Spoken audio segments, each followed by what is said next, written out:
Welcome to A Canadian Investing in the U.S., a podcast and YouTube channel focused on Canadians buying real estate with host Glenn Sutherland.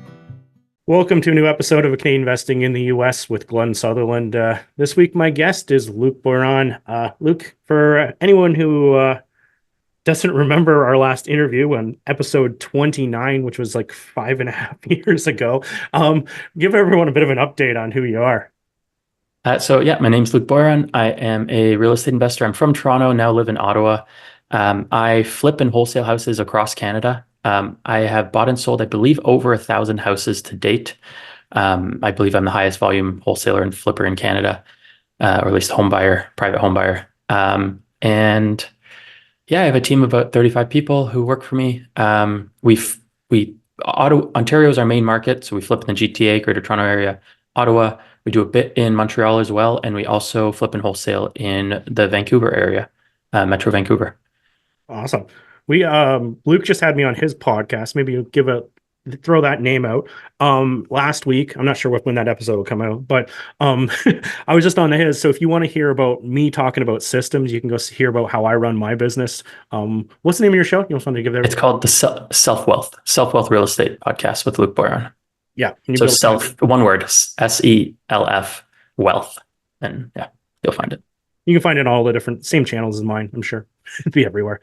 Anyway, we were talking about systems there, and you just mentioning yourself that you have 35 employees. I'm sure that's not a fly-by-wind sort of business that you're running. I'm sure that there's a process and how everything runs. So maybe we'll start sort of high level and see what questions it draws up for me. But kind of how does this work? Like, how do you wholesale? And I know you're doing renovations on properties and probably a lot of stuff I don't even realize that you're doing in so many different markets. Yeah. A lot of it comes down to good people, but to have good people work efficiently, it is systems. I never thought of myself as a systems guy. In fact, it was something I struggled with. I'm pretty ADHD, my mind's all over the place. So it's hard for me to focus and sit down and write those tasks. One thing I find helps is when you sit down for example, with Zoom, you don't even have to record yourself, but you can share your screen, record. You can be recording yourself if you want, and you can talk over a process. I actually just did this yesterday because, we had a new domain set up for this motel. We bought a motel and I named it after my daughter. So it's called The Elise. Nice. It's going to be a year of renovations, but so it's The Elise Boutique Motel. And so we set up a new email ending in theelise.ca. And I just did a quick video to show my team after it was added in the back end to show a couple people on my team how to add it up as an email alias so they could have the beginning and the end.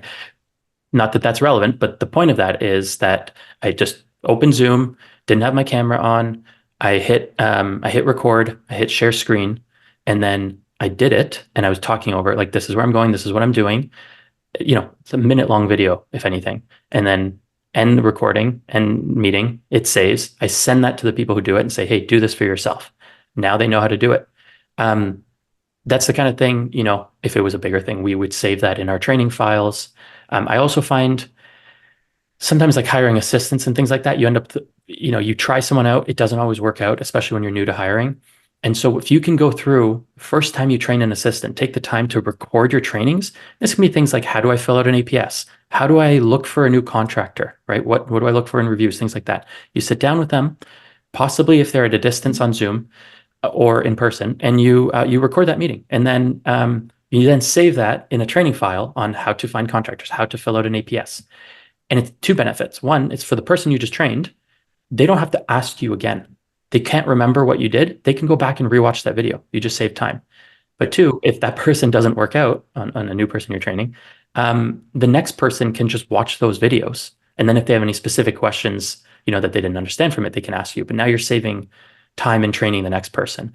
And an amazing thing happens too is as your business grows, your existing employees train new employees for you.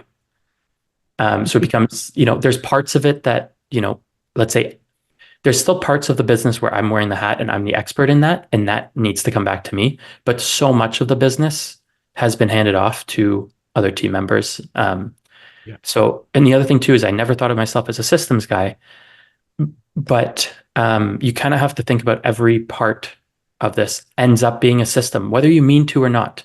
Just, okay, renovations are a few weeks out. What now? We're going to be done renovations in a few weeks on a flip. Okay.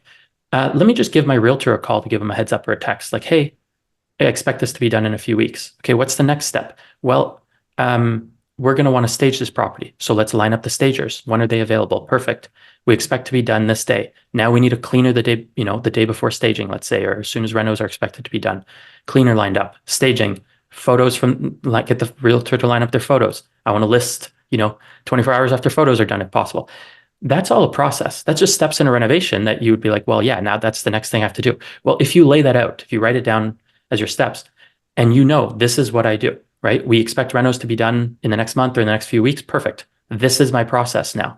I'm going to line up cleaners when renos are done, staging, realtors to know who's listing it, and for them to send a photographer. We're going to get this listed. Now you're not wasting time right after it's listed, right?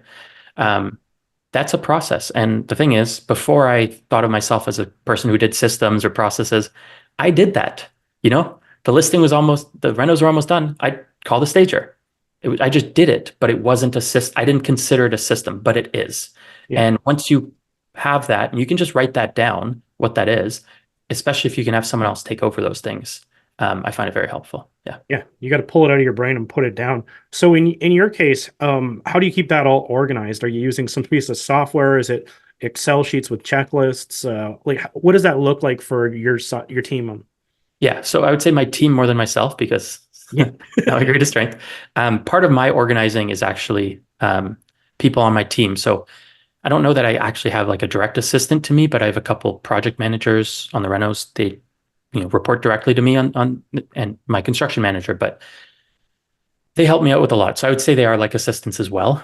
And so they know kind of what I need to do. So I make them responsible for that. So the project managers are responsible for these things. And I try to hand things off where I don't have to think about it. So there's this 3-step grid that I talk about sometimes. And I'll just very roughly draw this out. I don't know if you can see. So we've got a grid. We've got, 1, 2, 3. Okay. Imagine a grid like that. And what you're going to write underneath is what matters. So on the left of these 3 columns, it's going to be, let's say you're working with someone new or a new task. Never do this task without asking me first, and then talk to me like through completion. That is, someone's new. Let's say they're going to be helping me. They're an assistant to help, let's say, rent out properties, right? Yeah. So they receive an email from a prospective tenant. Hey, I saw your listing. I'd like to view it. It's all the way in the left category.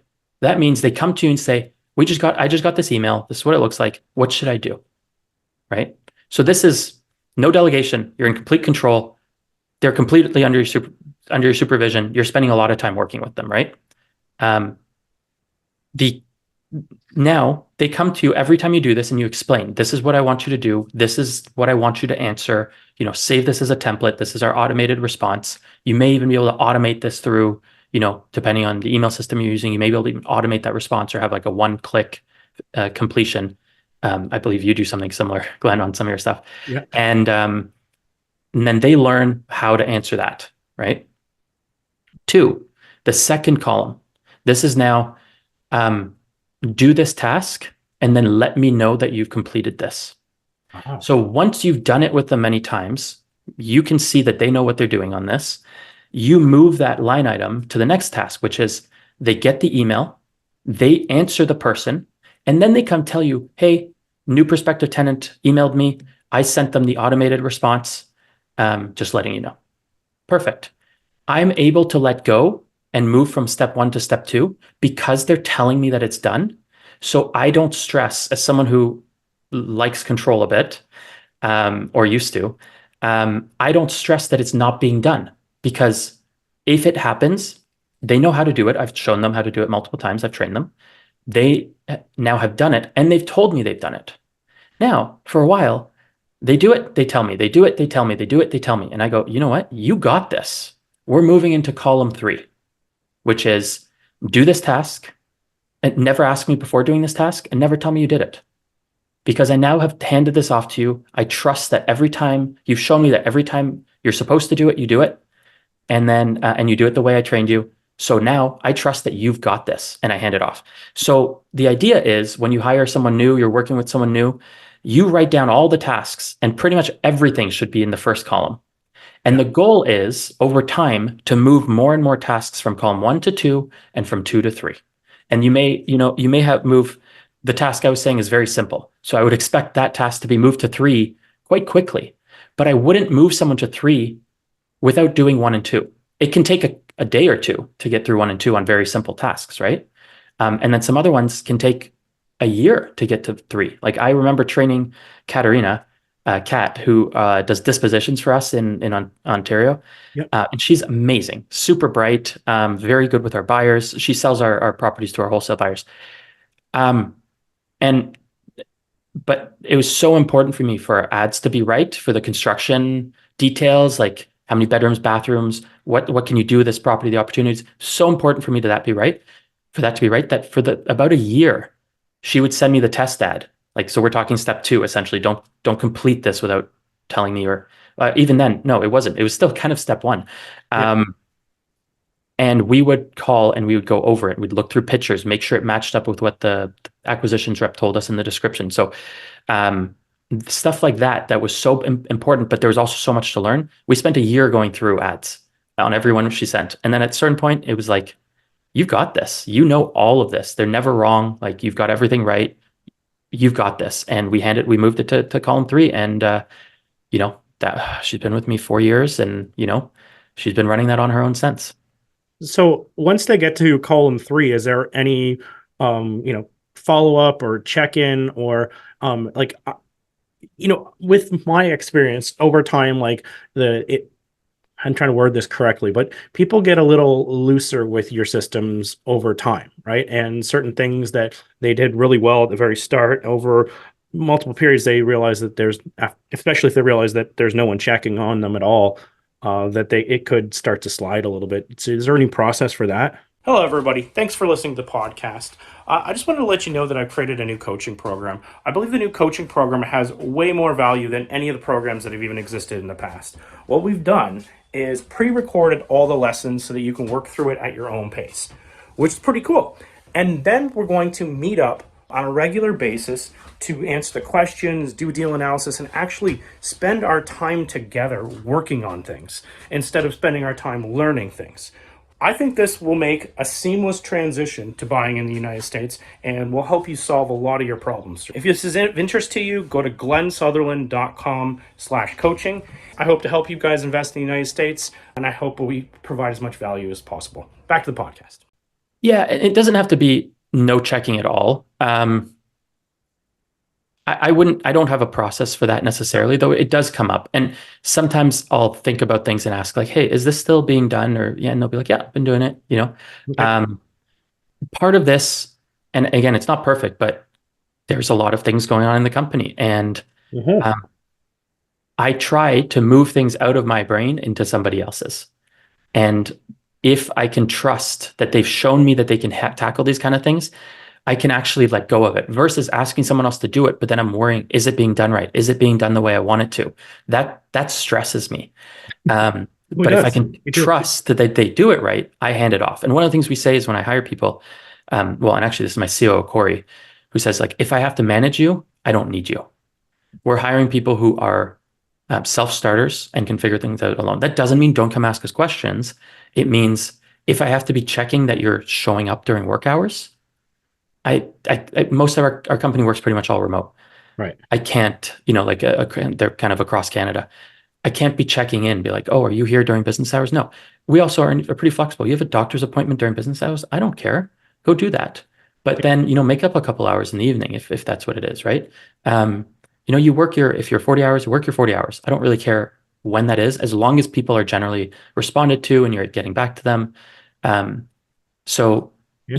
of that is hiring people who you can trust. And as soon as you start seeing that you can't trust them, that becomes a problem. And you try to fix that behavior a few times.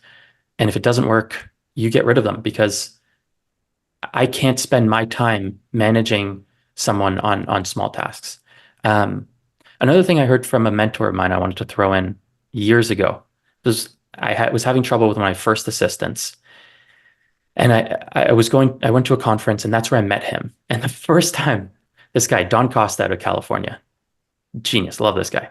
Um, I told him I was going to have to let her go when I got back because things weren't working out. And he asked me, "Did she fail you or did you fail her? Did you give her the tools? Did you give her the training to do the job?" And that hit me hard. And it was like, huh. In her case, it was a bit of both because I did not give her the tools, the training that she needed, but also she wasn't the right person for the task. But if someone's not working out early on, I have to ask myself, are they failing me or did I fail them? Did I not give them the training? Did I just throw them in the deep end with a million things to do and be like, hey, I figured this out when I started. You can figure it out too. No, a few tasks at a time. You train them on them. They get good at that. They take it over. You introduce new tasks, a few at a time. You try to introduce someone too much. You don't train them on it. If it works out, it's a miracle. And have you had to fire many people? Like, and is that an issue firing somebody in, say, Ontario with, it's not as, I honestly know it's not as easy as firing someone, say, in the United States, right? There's different laws protecting them. Yeah, and I imagine in the States it's different state by state. Yeah, exactly. Part of that is if you fire people early on during their probation period. We typically have 2 to 3 months probation period, so then it's not an issue. Afterwards, we typically it's more difficult to fire someone for cause in Ontario. So basically, expect that you're almost always gonna be paying severance. And it might be a little more than you expect it to be. Yeah. But yeah, if someone's not working out and they've been with you, a couple of years, it's probably worth just paying the severance and moving on. Right. And that could be for a variety of reasons they don't work out. Yeah. Okay. So to jump back a bunch to what you were saying earlier, is you said that you had employees that were able to hire employees. Is that I'm guessing that they went through that same process before? Like at one point you were over their shoulder or checking in, or they were checking in as they were hiring, and you could scale that same process up using that same chart that you were showing before? Yeah, a bit of that. So I believe I was talking about training others. Okay. Yeah, you were, but I was trying to apply it to, because you did mention your employees hired other employees. So one of my key hires was Corey Phillips. He's my COO, Chief Operating Officer. I actually hired him as a sales manager. And I mean, we were 3 people at the time or something like that when I brought him on. And he had experience. He kind of managed call centers, like the sales team at call centers, growing them in the past, large, up to 100 people kind of thing from a 10-person sales team. That's not necessarily the highest quality hiring, but it's a lot of work hiring people for call centers and managing and training and all of that. So he had been through that experience, and he was able to bring that experience to us. So he does help with the hiring and the training and all of that. Now, he's not a real estate guy, he's a business guy, he's a sales guy, he's not a real estate guy. So we had people in the team who I had already trained on real estate who could then train the next person on real estate. So it was kind of like, Corey could then hire, and then he wouldn't be the real estate person. But he could then use the other people in the company to train on real estate. And some of that was, some key employees like Jade, who runs our lead intake team, or who answers the phones. She's so amazing. She's a rock star. And she's been with me 5 years as well. And, if we need new training, if we find some new program that says hey, this is going to help for our training, our lead intake, because I think we have about a dozen people who answer the phones, 10, 12 people who answer the phones, lead intake in our company. And, Jade hires and trains all the new ones, and I trust her fully, 100%. And if we have any new training system that we want to try out, she'll be the one to watch it, be like, I think this is going to work because of this, or I would take these tidbits to this person because of this. And then she'll train our existing lead intake team on new processes. So part of it is me not being a systems person. I know this sounds like I'm a systems person. I wasn't. I am all over the place, yeah. And slowly over time, I realized parts of what I did was already systems, And then I was able to pass that on into other people's brains, and they will take it down and more formalize them as proper systems. Yeah. And it's funny because I tried that when I started. And I said, hey, I need you to create systems for this. Didn't really work. It was more like, this is what I realized now is I was doing systems anyways. I just didn't know it. And it's like, this is what I do. Let's make this a system. Let's make this a process that we can follow. Yeah. No, I think I'm the same way. Like, you just interviewed me on the same topic, and it kind of, you build some checklists and you start putting stuff down in your brain. If you don't mind telling the story, I know this is a really old story with when you went to Africa. Oh yeah. So, well, so this was actually, I believe I hired Corey Phillips, like I said. Yeah. And then less than a month before I was going, I can't remember exactly how long, but definitely less than a month before I was going on a mastermind group to South Africa on a safari, and going to have limited or no, connection at the time. I believe this was in 2019, the spring of 2019. So I hired Corey, and then shortly thereafter, we jointly hired a new sales rep in Ottawa and expanded to Ottawa because we weren't in the Ottawa market at all before. Yeah. And then I think the week after we hired Jamie, I was like, okay, bye, I'm leaving to Africa. And at the time, I think I had one sales rep before, one part-time person in marketing, an assistant, and then I hired Corey. And then in that month, we hired one person, Jade, to work the phones initially, and we hired Jamie in Ottawa to buy our houses in Ottawa. And then I left. So Corey was new, Jade and Jamie were new. And they were all just figuring it out as we went. And, I'd given them some direction, and I had some access to emails and things like that, but things weren't as crazy as they were now, but we were starting to grow quickly. We were figuring out more marketing stuff, and it was just, let's keep figuring this out as they go. But, they were able to keep things going while I was gone, and it was an amazing trip. If you have a chance to go on a safari, especially with like some of the best and brightest house flippers in the US at the same time, that was a really cool trip. Yeah. So yeah, you're starting with a brand new team when you're leaving, and they were able to pull this off. And so when you came back, had they found properties, put stuff on? Absolutely. Yeah. They kept it going. We kind of had plans on what we were going to do, but they had to figure out kind of the details. So it was like, okay, well, we're going to send out this much marketing or do this much in marketing. Again, I had a marketing person. I did already have a sales rep, but now it was, moving that process to, instead of the sales rep answering the phone themselves, it went to our new lead manager. So we were able to do more marketing because we had someone who could take the calls. And then, then the sales rep could go on appointments, and then the sales manager, Corey, could, and our new sales rep. So he was training her, she was going on appointments. And then if we bought anything, we would have had to, they would have had to work together to try to send it out to our buyers list and sell it. So people were working together to figure things out. But we generally did have a process and the basics down. They knew what needed to be done on the basics, and they knew how to do it. It's more like if any problems were to come up, they would have had to resolve that themselves. Okay, so you sort of had like somebody probably as like another focal point that they could contact us, who had some experience in all of this. And then they had some checklists or some Word documents or something to. We would have already gone through at least, the basic training. So they knew what they were doing on the basics. And then on top of that, again, like my marketing person was doing the marketing and had been with me, and, was also the one who had been sending out the ads for our buyers list. So if there was something to send, like they already knew how to do that. They would have just needed the details on the property. I did have an assistant, so some of that stuff was being completed by her. And then I had a sales rep who had been with me, and I'd poured into the sales rep for a year at this point, like a full year, going on sales appointments together, all of this. So at this point, he was already really good at buying houses. He had gotten really tired of answering the phones, but he had already gotten really good at buying houses and knew how to do that on his own.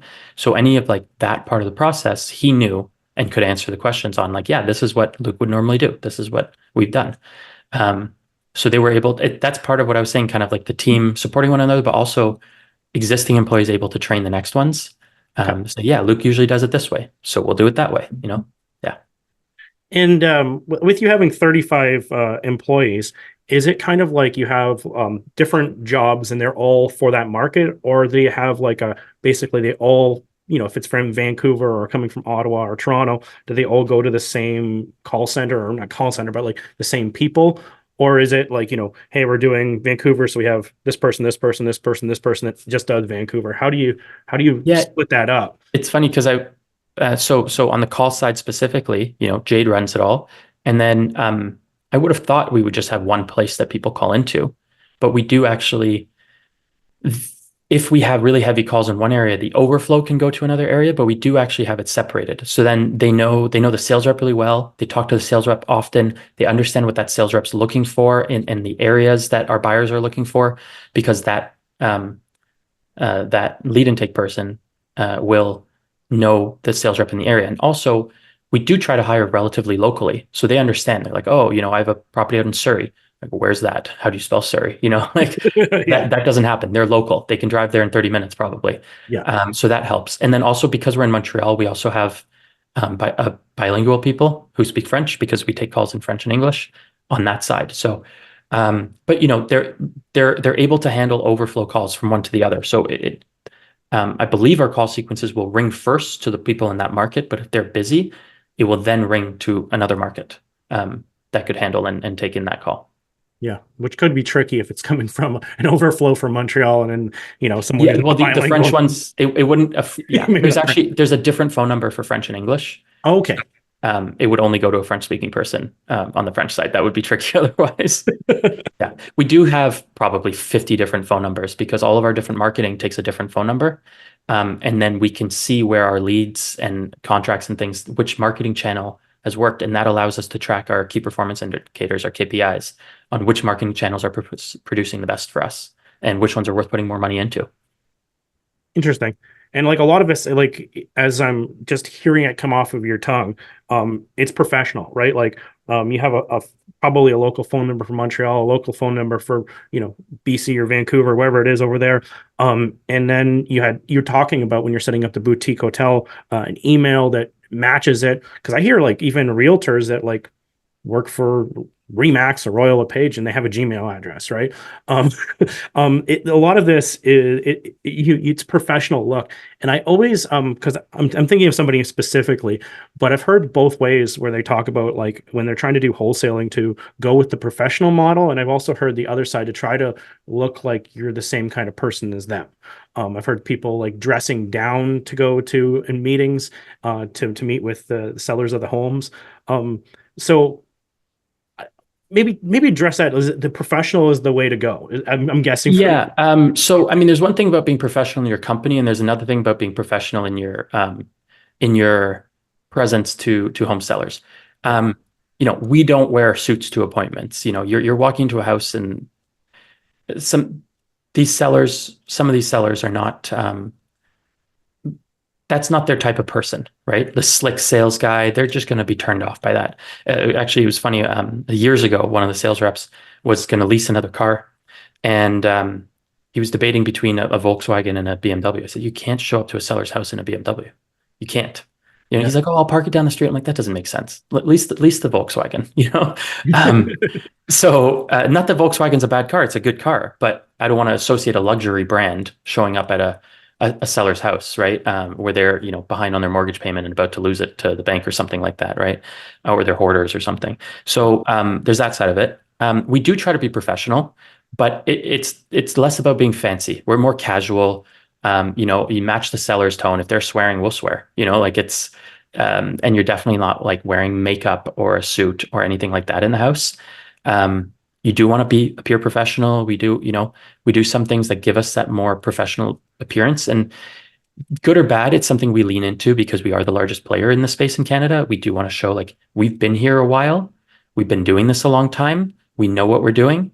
But hey, I'm just a dude. I'm just a guy, like it's not, but then on the other side, like all the stuff we were talking about, KPIs and the company and blah, blah, blah. Like when you're starting out, you don't need this. When you're starting, you just need to get things done. If you want to wholesale a house, go buy a house, go knock on some doors, be like, hey, do you know anyone in the area who wants to sell their home? I work with a flipper. I'm looking to fix up houses. Do you know anyone in the area who wants to sell their home, who would be interested in selling your home privately without commissions? Go buy a house, start one at a time. Because I've seen too many times when people are like, well, I need to get my signs perfect and I need to get my business cards pretty and I need the right email address and this and that. No, you don't. You need to start, you need to learn the basics. And some of that level of, appearance of professionalism can come with time. And some of it you need to with time when it's not just one thing at a time in your head. And as you build a team, you almost need a level of professionalism that makes sense for that. But you don't need to start with it. Yeah. No, I've seen that a lot. And I've seen people like, I can't start this until I figure out how to run this CRM and how to enter everything and how to, like start with an Excel sheet, start with something you want. Because maybe my this CRM was is McDonald's napkins in my car when I started, like so a seller would call me and I write notes down on like a napkin in the car.